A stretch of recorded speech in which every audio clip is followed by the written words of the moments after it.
Welcome everyone to the part 3 of this presentation about the 2025 Men's Artistic Gymnastics Code of Points. This part 3 I have made it up because during the last two presentations there were many little concepts that were not covered or were not even mentioned, and I think they are very important. We're not going to mention all, but for you to have an idea where to look for the very small changes in the text of the new code, where you can find some definitions that are not in use for this current cycle. So let's get started. One thing that I consider very important and I didn't mention in the general part in the score calculation is about the connection values. The connection values can be given only for high technical value elements performed without a fall. That's what the current code says, and that makes a difference because last code, or the 2022 code, said that the connection value could only be awarded if there was not a large error. So this code implies that connection values can be awarded with a large error. For example, a low landing on the floor. We all know about the rule that was introduced during this cycle about the low landing. If the hips were below the knees, that means a 0.5 deduction for a low landing. And in the cases of connections on floor, for example, a front layout to a double pike or double tuck front somersault, this connection was lost, even though the gymnast didn't fall. So in the new code, let's say the requirement for not giving the connection value is that the gymnast falls. So if there's a low landing, then the judges can apply the connection values. So I think that is very important. There are many other aspects on the new text that when you read carefully the general part, you're going to be able to find them. For example, the first draft that the FIG posted left out a very old rule that the coach cannot speak to the gymnast or cheer to him or signal in any other way.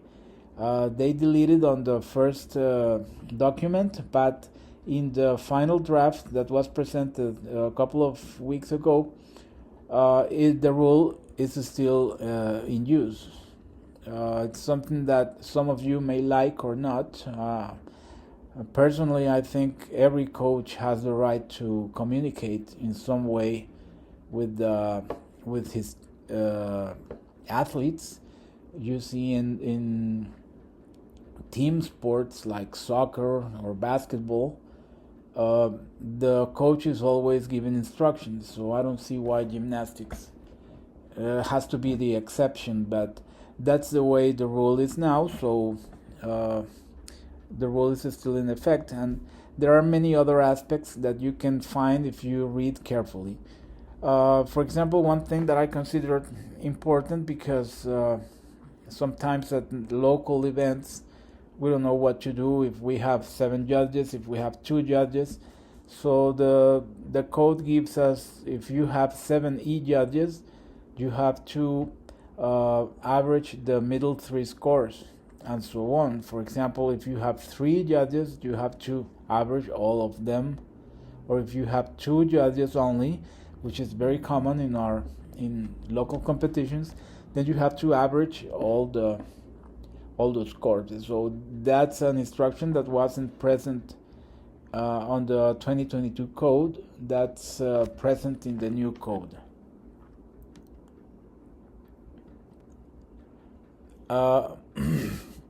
Something also very important that I didn't mention on rings is the compositional error on rings. They have added one more, Honma to support, and then lower backwards to inverted hang. That's 0.3 deduction for the compositional error. Something important that I didn't mention also was the deductions, the execution deductions for the Jonason and Yamawaki. Mentions that a clear support is a 0.5 and obviously no recognition. And interruption of the movement, it's a medium error for 0.3, and performing the elements in a slowly way, then it's a 0.1 deduction. Also, some difficulty changes that I forgot to mention were about the B crosses. We're going to see the B crosses.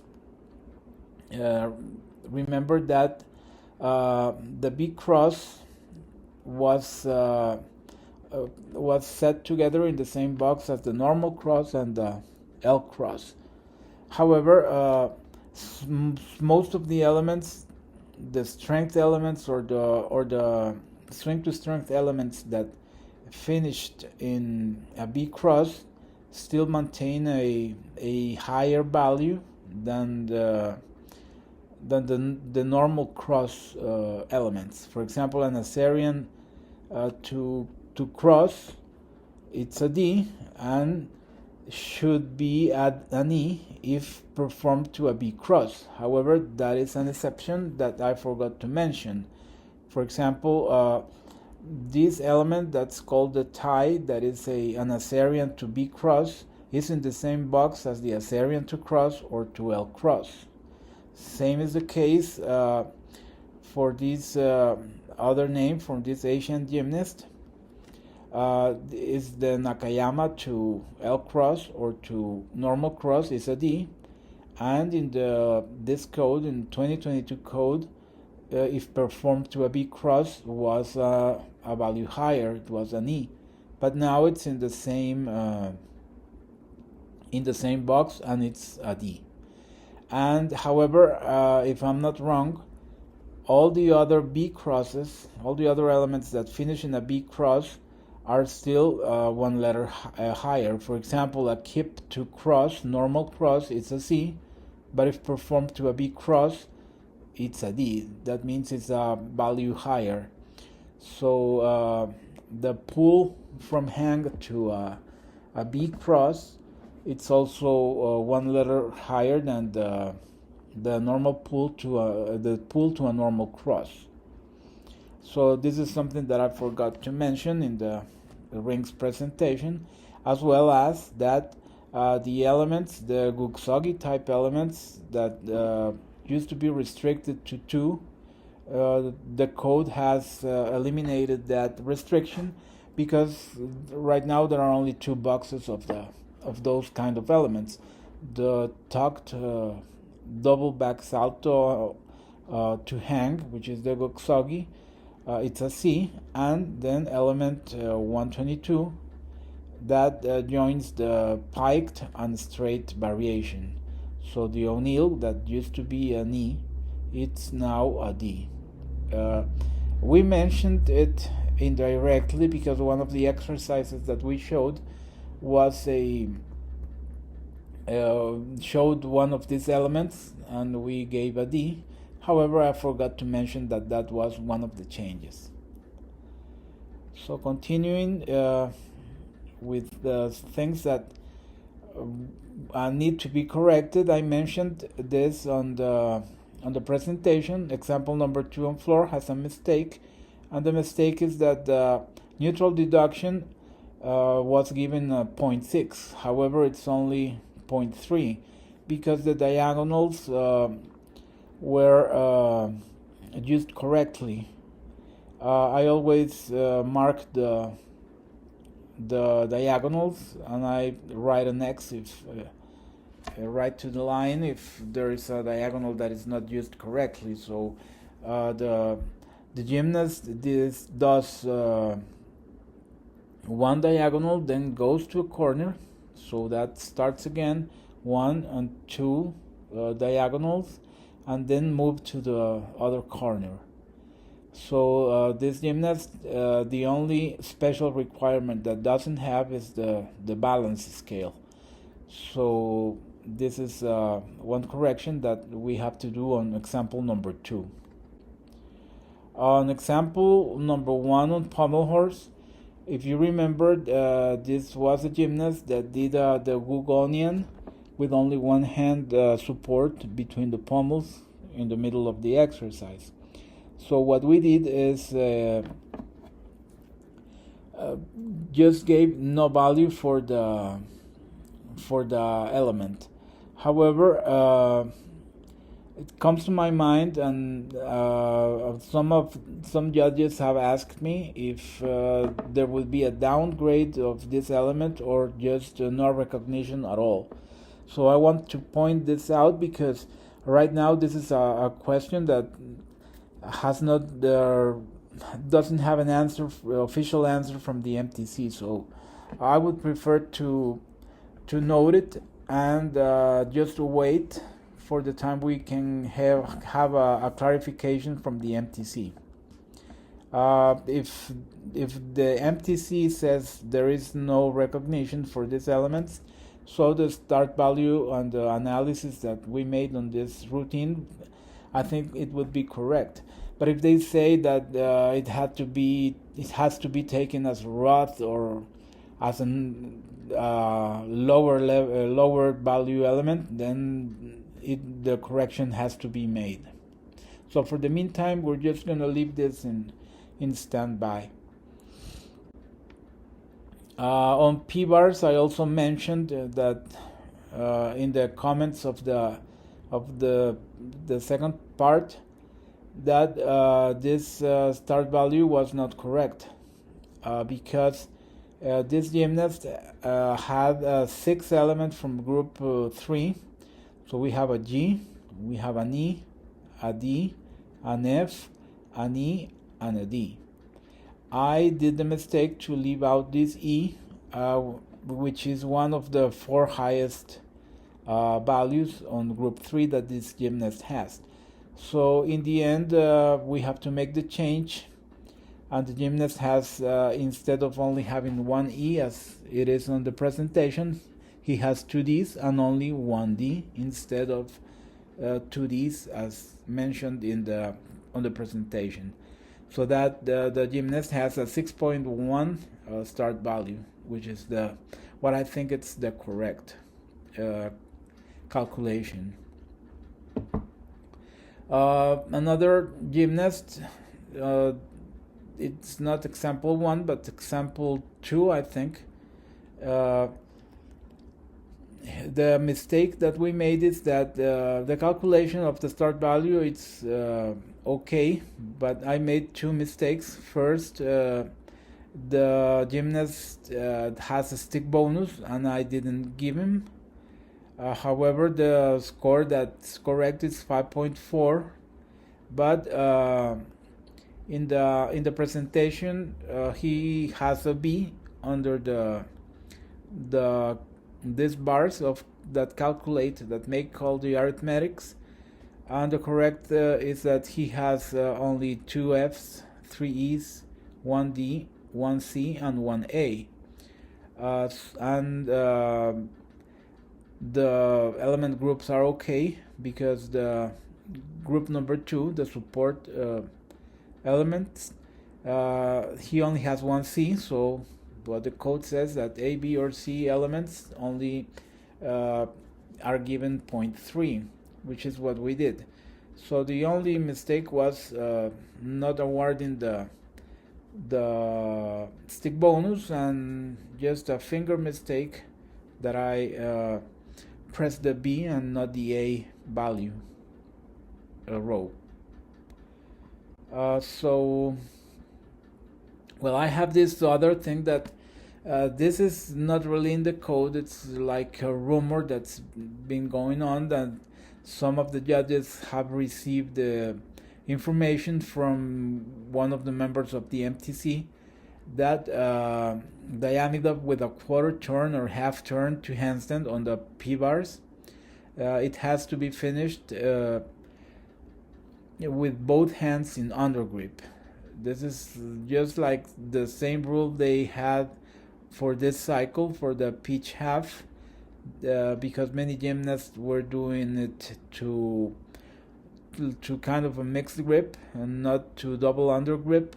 So that means they had to do an additional hand placement. However, as you're going to see in the video that I'm going to show you with examples that were in the presentation, the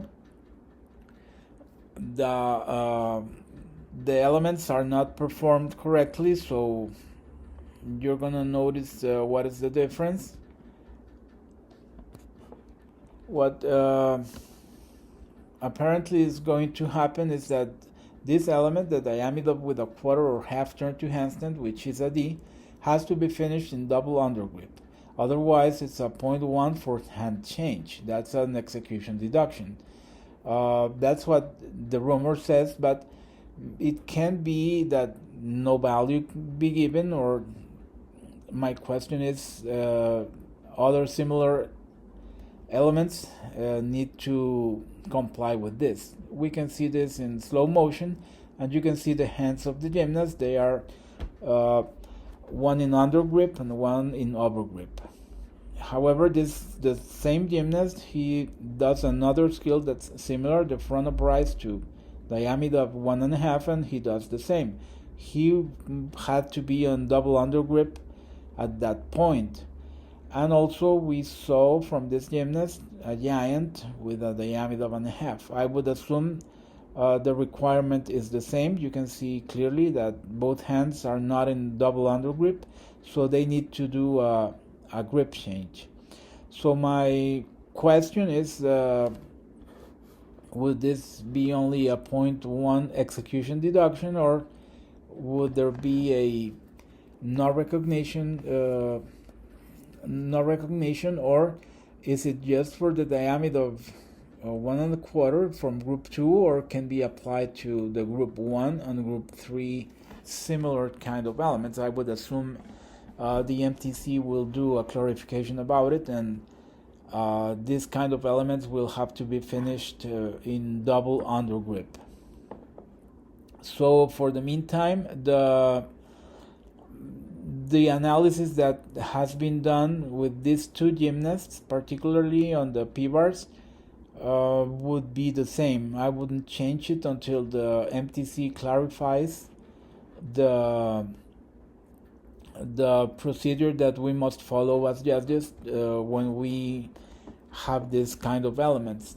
So I will not, since what they say is only an execution deduction, so the D score would not be affected. So for the moment, we're going to leave the analysis as it is.